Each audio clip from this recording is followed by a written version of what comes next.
warahmatullahi wabarakatuh. Waalaikumsalam warahmatullahi wabarakatuh. Alhamdulillahirabbil alamin. Kita hari ini bisa datang ke kelas dalam keadaan sehat walafiat. Kayaknya ini banyak yang nggak masuk ya? Ya. Berapa orang yang nggak masuk? 9 orang. Itu kenapa? Temannya kok nggak masuk? Izinnya maksudnya sakit atau ada urusan pondok atau apa? Ada yang sakit, ada yang ada urusan pondok. Ada urusan gitu ya. Saya tadi juga sebenarnya ada urusan tapi tetap memaksa masuk.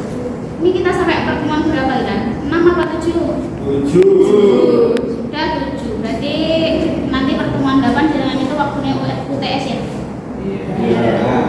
Ini tuh karena hari Minggu. Dan hari Minggu itu identik sama libur.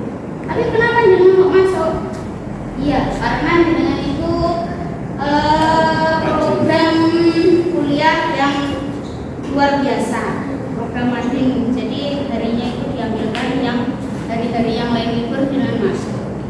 Ini sudah pernah hari dengan koyoke bes capek dari pagi ya. Dari jam berapa tadi masuknya? Setengah 8. Jangan tadi sudah baca surat Al-Mulk belum? Di awal tadi. Iya, sabun. Sudah berdoa tadi yang di sudah. Ini karena dengan itu kayak capek. Ini kan berdiri dulu. Saya mau berdiri.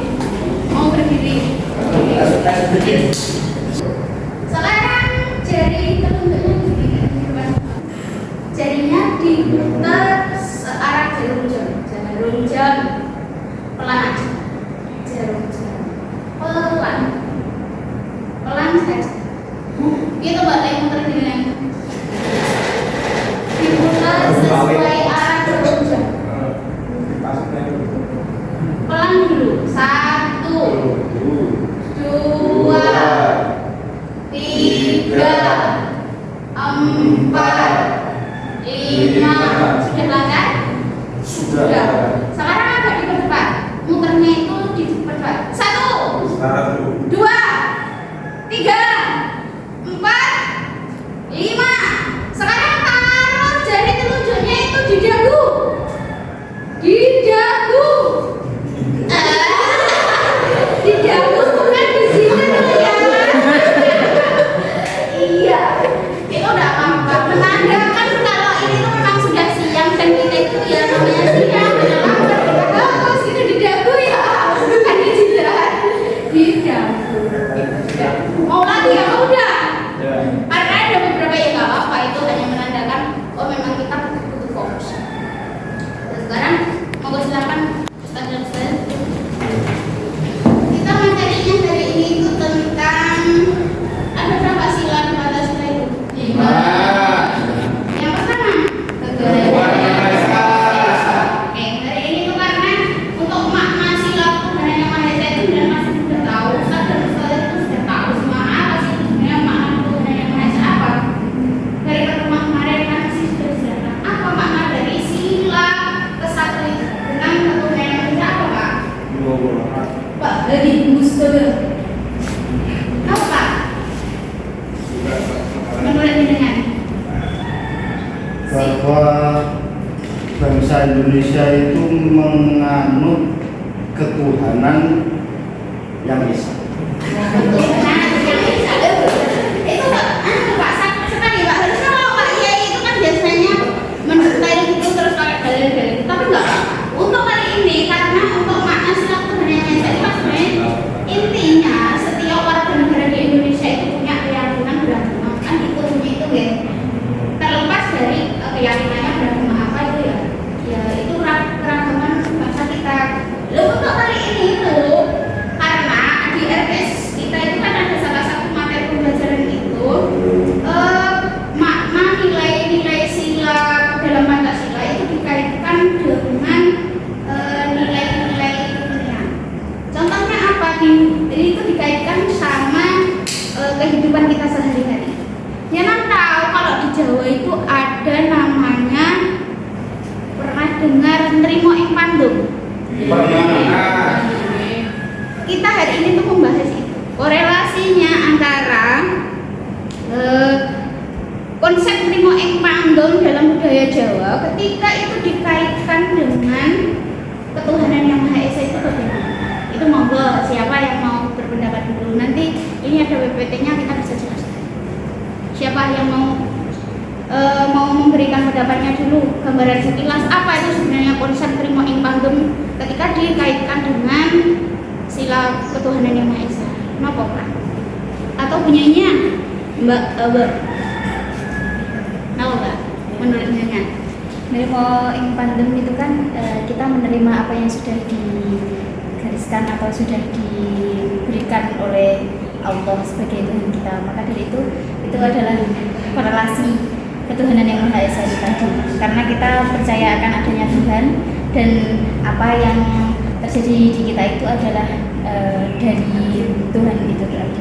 Betul sekali. Jadi menurut penjelasannya Mbak Awa ini, jadi kita itu sebagai umat manusia itu yang menerima takdir dari Tuhan. Lantas semisal ini ya, kalau ibu-ibu yang sini kan sudah mayoritas sudah menikah, yang bapak-bapak, semisal jenengan itu adalah hari ini itu diputuskan sama pacar jenengan.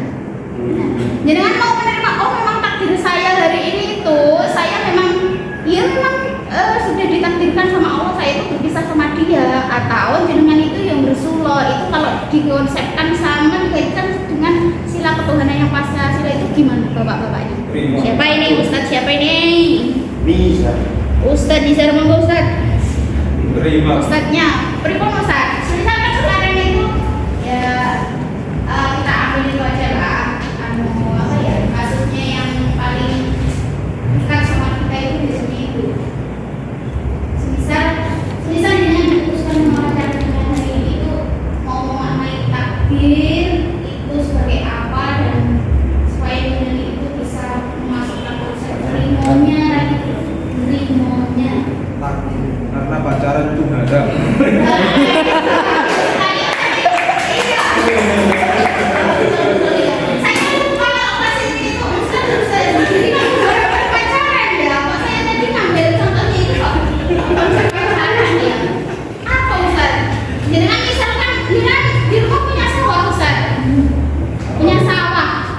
Punya Bu? Punyanya apa? Mobil. Mobil. Semisal jenengan hari ini tuh pergi ke Kediri. Delalah teh tengah dalan bane jenengan itu meledos. Delalah. Dan jenengan padahal keburu-buru jenengan itu mau ke Kediri itu mau soal kiai dan itu dalam rangka acara yang urgent. Dan jenengan untuk memaknai saat genting terus ban yang meledos itu jenengan gimana memaknainya itu gitu. Ya itu sudah takdir yang Maha Kuasa.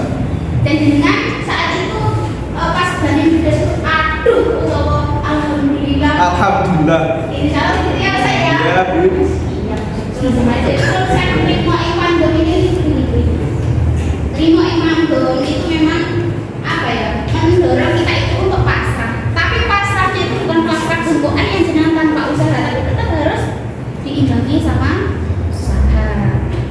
Dan terus hubungannya sama sila ketuhanan apa? Filosofis ketuhanan dan ilmu iman. Sebenarnya apa itu? Ilmu iman itu adalah sebuah refleksi kepasrahan dan kerendahan kita sebagai manusia kepada Sang Pencipta. Itu sebenarnya. Jadi harus bisa apa ya?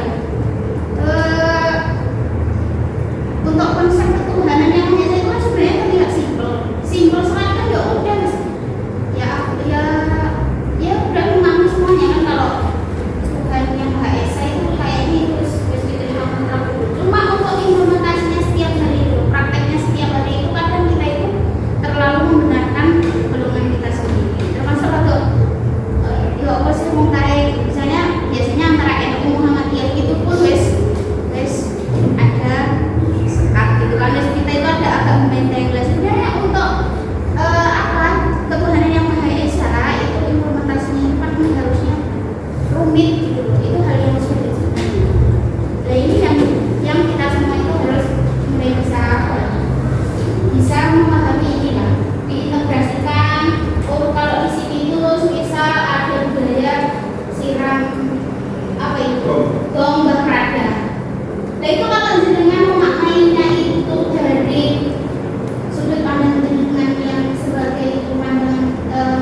sama perwujudan dipasarkan. Yang satu lagi itu membentuk kesadaran spiritual. Ini yang paling penting itu. Jadi sebenarnya memang terjadinya kesadaran spiritual. Ada yang bertanya nggak? Nggak ada. Karena kalau nggak ada kita pulang terus capek sama kabar. Nggak ada yang ditanyakan. Banyak Bu. Apa? Artinya berarti kita memaknai ketuhanan melalui Nrimo ing Pandum ini kesannya adalah menganggap semua perbedaan itu hal yang wajar, terus kemudian toleran, terus kemudian dengan keyakinan oh itu sudah menjadi kehendak Tuhan. Apakah seperti itu Mas? Betul sekali. Sebenarnya Ustadz ini kan ya Ustadz. Kayak saya itu sebenarnya punya segera ya kalau masuk kelas itu. Karena memang yang dilaksanakan itu sudah benar gitu. Jadi memang kita itu karena makanya di ilmu kalam itu ada sekte Jabariyah, ada itu kan yang di ilmu kalam itu kan ada. Itu sekte Jabariyah itu sebenarnya apa? Kita sebagai manusia itu kan sajanya saya naik ke lantai 2 itu sebenarnya yang menjalankan saya ke lantai 2 itu Allah kan gitu. Nah itu kalau dikaitkan sama Nrimo ing Pandum itu kan biasanya orang Jawa itu identik sama Nrimo ing Pandum apa? Sifatnya orang Jawa itu nerimonya itu loh. Nerimonya ini kan biasanya hanya dia nggak hanya punya orang Jawa, tapi ini dekat sama orang Jawa. Nrimo ing Pandum itu wes lah ini memang dari Gusti Allah.